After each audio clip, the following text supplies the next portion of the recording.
Freeforms are really useful concepts to understand in Inventor. They're really important for a lot of reasons.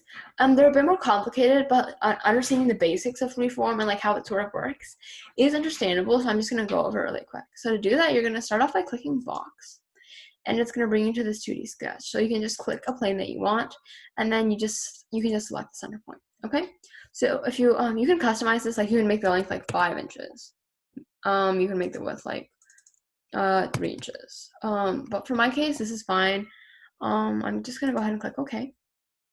So it's gonna bring you to this, right? So freeform, a lot of more complicated stuff. Like if you think about something like the like metal shell that goes outside a car, that's really curvy and it's really complicated to CAD.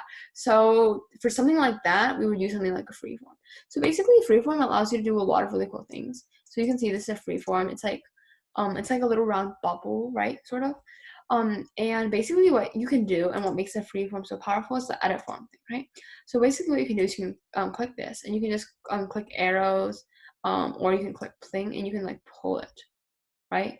And you can make really crazy shapes.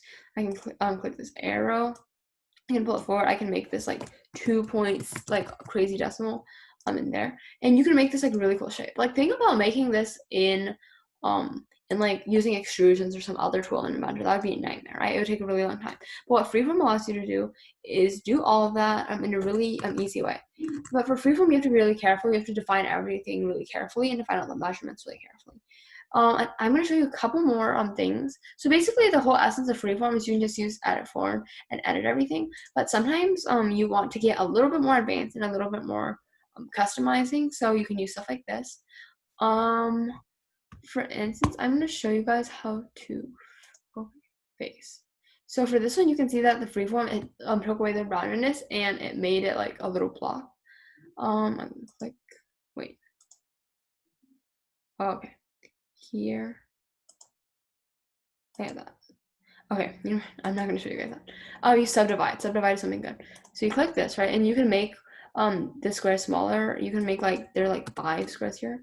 So what that allows you to do is, if you look at this, compared to like this thing where if you drag this, this entire thing move forward. If you split it up to smaller ones, it can allow for better customization. You can see that like the dragging, it's better like that, right?